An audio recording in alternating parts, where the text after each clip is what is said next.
এই জন্য ইয়ারএফকে প্রথমে আমি আপনার অভিনন্দন জানাচ্ছি। এসএমই ফাউন্ডেশন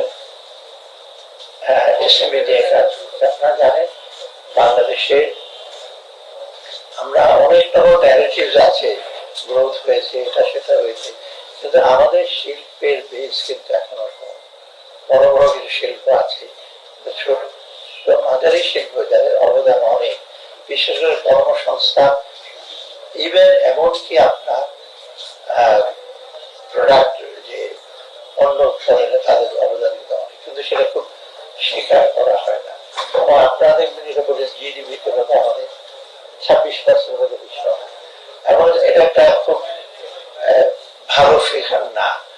40 এমনকি 60% বেশি।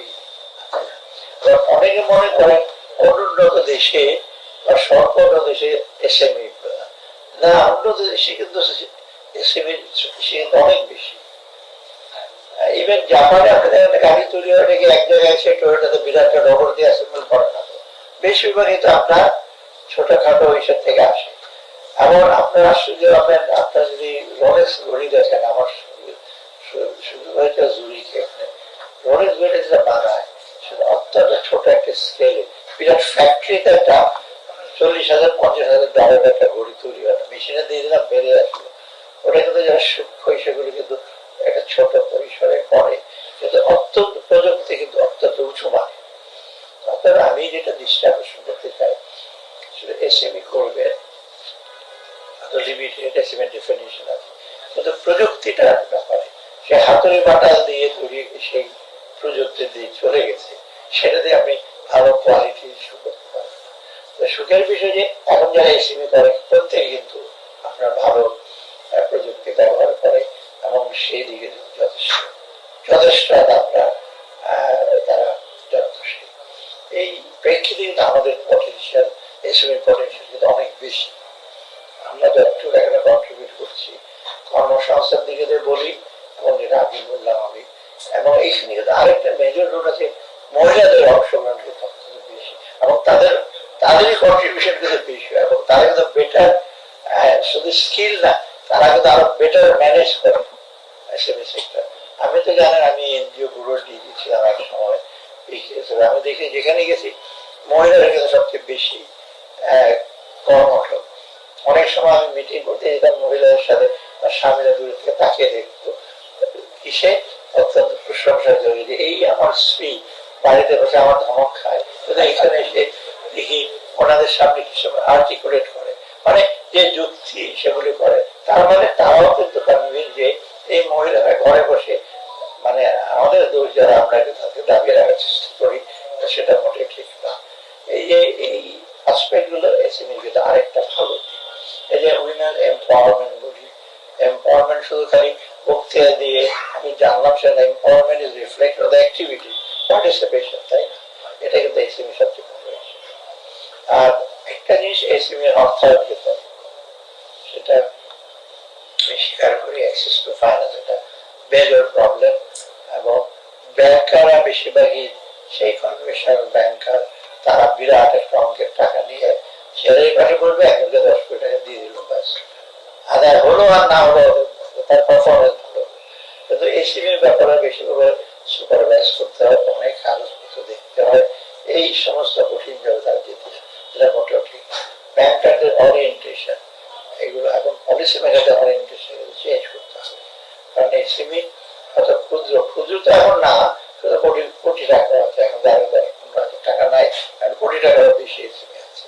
অর্থাৎ তাদের কিন্তু যেটা বলেন রিকভারি রেট অনেক ভালো, এবং তারা খুব ভালো একটা ইউজ করে, এবং সেই দিক থেকে কিন্তু ব্যাংকার বা অর্থায়নকার সংস্থা কিন্তু বেটার।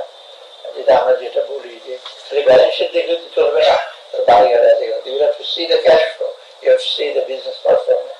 সেই দিক থেকে দেখা হয় এসএমই কিন্তু অ্যাসেট, সেই দিক দিয়ে কনভেনশনাল সেন্স অ্যাসেট না, অ্যাসেট কিন্তু ভালো, এবং সেটাই কিন্তু তারা দাবি করতে পারে যে তাদের অর্থায়ন করা। এটা একটা দিকে আমরা চেষ্টা করছি, বাংলাদেশ বোধহয় রিফাইন্যান্সিং এর বোধহয় একটা স্কিম আছে, তাই না? সেটা হচ্ছে যে ভারতে যা বাংলাদেশ ব্যাংকে, বাংলাদেশ ব্যাংক আবার একটু এখন তো ব্যাংক রিস্ট্রাকচার নিয়ে ঝামেলা আছে, ভাবে যে এসএমই তে পারবো। তবে একটা সুবিধা যে তারা যদি বাড়াতে যে এসএমই, যেটা আমি ফাইন্যান্স কাউন্টার গ্যারান্টি সেটা আমরা দিতে, আপনার কাউন্টার গ্যারান্টি দিচ্ছিল লক্ষ লক্ষ করে ৬২,০০০ কোটি টাকা আমরা এনআইডিতে দিয়ে দিচ্ছি, সাবসিডি প্রায় ৬০-৬২,০০০ কোটি টাকা। এখানে তো এত টাকার দরকার হবে না।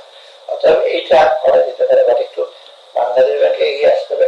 আর সবচেয়ে বড় রোল এসএমই এসএমই ফাউন্ডেশন। আমার যেটা মনে হয় আপনারা ১ কোটি কথা বলছেন, কিন্তু ডেটাবেসটা আমার মনে হয় এখন মানে ডেটাবেসটা যদি ঠিক না করে, ডেটাবেস বলছে কারা করছে, কি করছে, স্কেলটা বিরাট, তার ফ্যামিলি প্রোফাইল, ইন্ডাস্ট্রি ডেটাবেস দেখতে দরকার, এবং that has to be computerise. কাগজে করে হার্ড কপি থাকলে হবে না, কারণ হার্ড কপি থাকলে হয় কি, ওটা যে কেউ যদি ইনভেস্টার আসে তাদের এক্সেল হার্ড কপি হবে না। কারণ আমি ২ জনের সাথে কথা বলেছি, ওরা বলে যে ডেটাবেসটা আমরা করতে চাইলেও ডেটা নয়, ডেটাবেস পাই। অর্থাৎ এইটার দিকে আপনার ইমিডিয়েটলি ডিজিটালাইজেশন সেটা দিলে যে অর্থ যদি ব্যয় করা লাগে, এডিশনাল অর্থ, সেটা আপনারা ফান্ডে হয় অথবা আমরা নিজের ফান্ড থেকে বলতে পারি। এখন ফার্স্ট প্রায়োরিটি কিন্তু ডিজিটালাইজেশন, আপনারা এটা ছাড়া হবে না।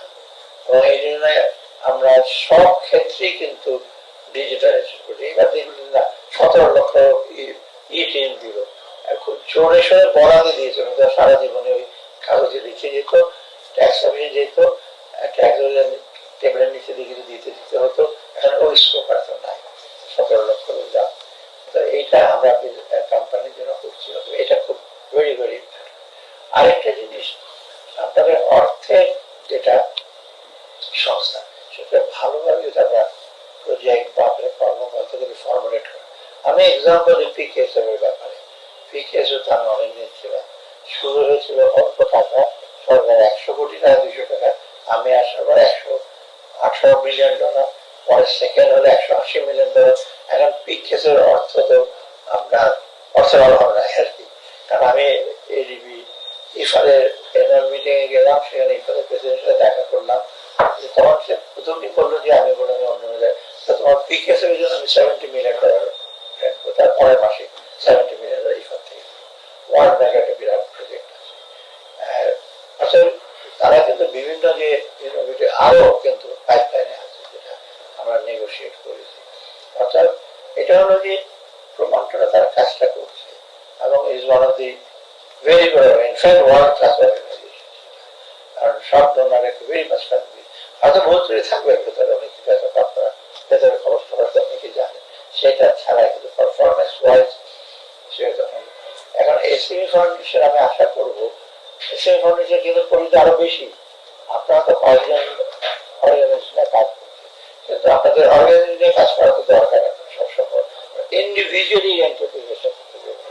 পিকেএসএফ অবশ্যটা এসে আছে, ম্যান্ডেট আছে, তারা ইন্ডিভিজুয়ালি যাচ্ছে, ওরা যায় না পিওর মাধ্যমে আর কি, পার্টনার অর্গানাইজেশন। অর্থাৎ এসএমই ফাউন্ডেশন প্রচুর। আমি বহু আগে একটা পেপার লিখছি, আমি জানি না ওই পেপারটা কোথায়, বেসিক্যালি সেটা ইনফ্যাক্ট শোনার আগে হয়েছিল এবং মন্ত্রী হতে অনেকেই ছিলেন। আমার মেজর ফোকাসটা ছিল পলিসি অ্যান্ড রেগুলেটরি উইকনেসটা। কারণ পলিসিগুলো ঠিক অনেক সময় ইঞ্জিনিয়ার না, এবং রেগুলেটরি দিক থেকে রেগুলেটর কিন্তু অনেক সময় ছোট ছোট সংস্থাকে মনে করে বড় সংস্থা। এখন ছোট সংস্থাকে যদি আমি বড় বড় বসুন্ধরা অথবা বিএসআরএম দেখি, এবং এবার যদি ওই ভঙ্গিতে আমি যদি রিপোর্ট চাই, অডিট করতে চাই, ডিফিকাল্ট হবে, তাই না? অর্থাৎ সেই ভঙ্গিতে তো আমাদের রেগুলেটরি দেখে না। এখন বোধহয় একটু তবে ডেফিনেটলি আর্থিক ব্যবস্থাপনা, হিসাব কেতাব, স্বচ্ছতা, এটা তো কম্প্রোমাইজ করা যাবে না, তাই না? ঠিক রাখতে হবে। এইটা ব্যাপারে একটু ইসে করতে হবে, আপনাদের খেয়াল করতে হবে।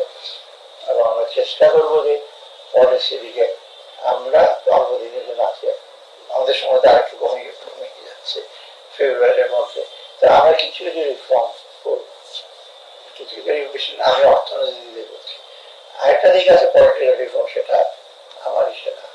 আমি বলেছি যে যেমনি হোক আমি রিফর্ম করে কিছুটা ডিসেম্বরের মাসে মেজর, যেটা অলরেডি শুরু হয়েছে। ব্যাংক করবে, ব্যাংকের তো একটু সময় লাগবে, কারণ ব্যাংক রিস্ট্রাকচার করা সময়ের ব্যাপার, মানে দুর্বল ব্যাংক কি করবে এগুলো, এখন অ্যাসেট গুলো কি করবে। আরেকটা জিনিস ব্যাংকের ডিপোজিটার তাদের টাকা দিতেই হবে, এটা ফার্স্ট প্রিন্সিপাল, এটা ফেরত দিতে হবে। এটা কোথেকে দেবো, আমরা অলরেডি বাজেটে টাকা রেখে দিই, কত কোটি টাকা আমার মনেও না, ২০,০০০ কোটি টাকা না, ওটা কিছুই না। অর্থাৎ সেই দিক দিয়ে আমরা রিফর্ম করার মধ্যে এসএমইটা যদি এখনই শুরু একটু, কারণ পরে যে গভর্নমেন্ট আসবে তাদের কি রেফারেন্স থাকে, তাদের টার্মস অফ রেফারেন্স কি থাকে। তো একটা জিনিস আসলে আমরা যেটা করে যাব, ওরা ওই পদাঙ্কটা অনুসরণ করবে। কারণ এটার বিচ্ছুদে আমি এক জায়গায় বলেছি আপনার অনুসরণ রাখবেন, পড়াশোনা না করলে আপনাকে ভালো কাজ করি আমরা আমাকে তাদের না হবে। সোজা কথা, যদি আমরা যদি একটা ভালো কাজ করি, যদি না করে বাংলাদেশ ঢুকে এখন বেশ সমস্যা, পরে আন্দোলন করে আপনাদেরকে আবার নামিয়ে দেবে। যদি আপনার নতুন কিছু না, অদ্ভুত বা কিছু বেআইনি কিছু করতে চান। অর্থাৎ এই জিনিসগুলো ওরা কন্টিনিউ, এবং আমি তো কথাবার্তা বলছি এই জিনিসগুলো ওরা কন্টিনিউ করবে। এই দিক দিয়ে আপনারা একটু খেয়াল করবেন। আমি রিপোর্টিং এর ব্যাপার, আমরা পজিটিভ রিপোর্টটা করলে একটু সুবিধা হয়, নেগেটিভ রিপোর্ট করলে একটু ঝামেলা। যেমন এডগারের ব্যাপার আপনারা জানেন, এই রিপোর্টিং এ আমাদের অনেক ঝামেলা হয়েছে। IMF এর মিটিং আগে, ওয়ার্ল্ড ব্যাংকের মিটিং এ আমাকে চিঠি লিখতে হয়েছে পার্সোনালি, সচিব চিঠি লিখেছে, ওয়ার্ল্ড ব্যাংক ভাইস প্রেসিডেন্ট বলে সচিবের চিঠি আনি, অর্গানাইজেশন নেব না, পরে হিসেবে একটা ফাইন্যান্স অ্যাডভাইজারকে লিখতে হবে যে আমার কমিটি একটা কিরকম একটা ড্যামেজ হয়ে গেছে। ওরা বলছে এটা বলে আমরা কি মিটিং করবো কি না করবো। যাই হোক, আমরা দেখেন এখন তো সবাই IMF এর টাকা আসছে, ওয়ার্ল্ড ব্যাংকের টাকা আছে, EIB এর টাকা, কয়েকদিন আগে চায়নাতে ওরা $500 মিলিয়ন দিল।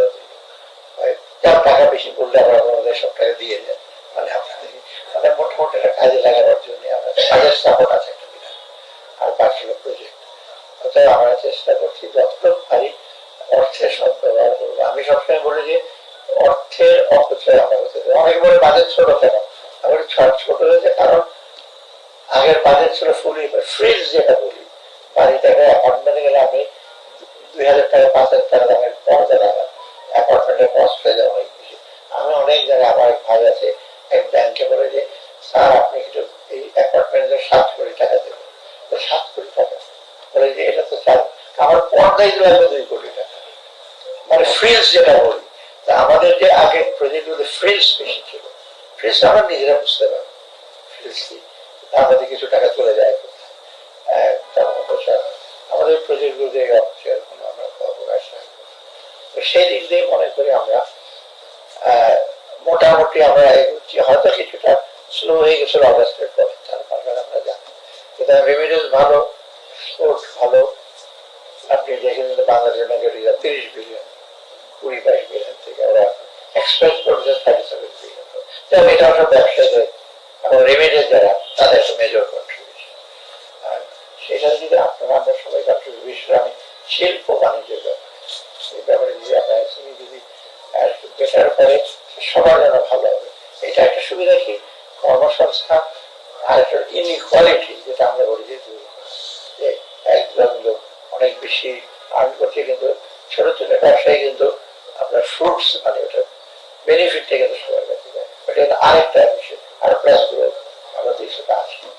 অর্থাৎ আপনাদের যে প্রয়াস আপনাদের আছেন বিষয়ে সাংবাদিকরা আমি একটু মনে করি বিরাট ভূমিকা আছে। আর কি গ্লাসে অর্ধেক পানি আছে, আমার কাছে বোধ হয় দেখবেন যে ওনার পানি তো পুরোটা ভর্তি না, একটু দেখবেন যে যত ভর্তি আছে সেটার দিকে আগে থাকা, তারপরে বাকিটুকু খালি।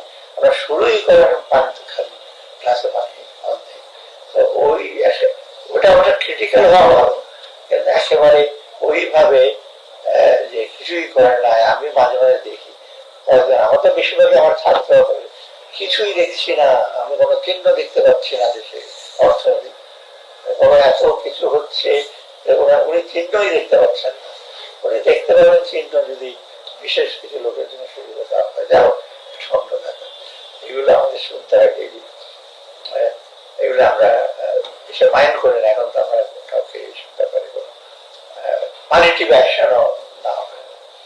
তাই আপনাদের সবাই সহযোগিতা করবেন ইয়ারের দিক থেকে। আর এসএমই ফাউন্ডেশন বড় একটা একটু দরকার হলে আপনারা আর একটু স্টেক হোল্ডার মানে আমি বলছি এই ব্যবসায়ী ট্যাক্সের কাছে যাবে, কিন্তু ব্যবসায় নিজেদের প্রফিট বেশি বলছে এই ট্যাক্স কমান। ব্যবসায় যখন আমার সাথে দেখা করেছে এক কাপ চা খেতে আসবো 10 মিনিট, সেই 10 মিনিট চা খাওয়ার পরে স্যার আমার তো এই ট্যাক্স খাওয়াটা একটু বেশি হয়ে গেল, ওটা টাটকে ওই যার যার ব্যাপার। আপনাদের আমার কিন্তু বেশ যারা এই ব্যাপারে কাজ করেছেন বা বিভিন্ন দেশে যাদের অভিজ্ঞতা আছে, আপনি মালয়েশিয়াতে আপনি জানেন, এবার এখানে হংকং এর মতো দেশের ছোট ছোট ভেরি এফিসিয়েন্ট, মালয়েশিয়াতে একটা ক্লাসিক, থাইল্যান্ডে ক্লাসিক এক্সাম্পল। ওই দিকে তারা কাজ করে তারপরে কয়েকদিন তাদের কানে না, সেটা যদি খরচে একটা বাস করে তাদেরকে নিয়ে বসে বেটার হবে। আর যদি দরকার হয় আপনারা আমাদের যারা এন্টারপ্রিনার আছে তাদেরকে দু একজনকে আমি স্টাডি টুরে দেখার দিতে আমরা এই করছি। আমি একটা এক্সাম্পল দিই, আমি একবার ডিপার্টমেন্ট স্টোরে গেলাম, আমরা বড়শি কিনবো অ্যাংলিং আমেরিকাতে। আমি ওখানে সময় অ্যাংলিংটা কোথাও চায়না থেকে আসে, চায়না থেকে আসে মানে কি একটা অত্যন্ত গ্রামে এটা তৈরি করেছে, সবই বেইজিং এ তৈরি হয়, সাংহাইয়ে তৈরি হয় এটা না, অনেক কিছুই কিন্তু প্রত্যন্ত অঞ্চলে তৈরি করে। লিঙ্কে যদি market export market very very এই জিনিস আমার আমার শুরু করি। আমি একবার ফিলিপিনে বলে শেষ করি, আমি গেলাম অনেক দূরে, কোথায় গ্রামে এক মহিলার সাথে কটেজ ইন্ডাস্ট্রি, ফিলিপিনে কিন্তু পাশের ভেতরে কাজ বলে আমার সাথে কথা বলার পরে রাত্রেবেলা আমি সিঙ্গাপুর যাচ্ছি, এখানে সিঙ্গাপুরে আমার মার্কেট অর্ডার দেবো, ডিজাইন গুলো রাখবো। আমি যে গ্রাম থেকে সিঙ্গাপুরে চলে যাবো, হ্যাঁ ম্যানিলা যাবো বাড়িতে। This is what the innovation, what the interview. আমাদের দেশের দুঃখ যেন এরকম সুবিধা হতে হয়, লিঙ্ক হিসাব তৈরি করা হয় আর সেটাকে খুব উৎসাহ দেওয়া হয় না, ওইটি সবচেয়ে বড়। বাইরের এখন আবার সময় আসছে তো আমাদের এক্সপোর্ট লাগবে, খালি আরএমজির উপর ডিপেন্ড করে চলবে না, প্রায় 600-700 রকম প্রোডাক্ট এক্সপোর্ট করে। এই প্রোডাক্ট গুলো তো আপনারা এক্সপোর্ট করে ডিমান্ড আছে বাইরে।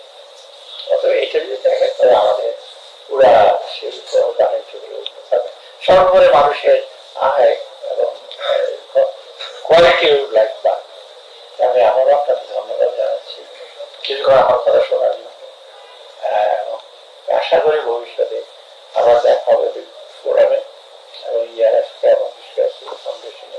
তাদেরকে আমার আন্তরিক, আর আপনারা যারা আসছেন সাংবাদিক তাদেরকে আমার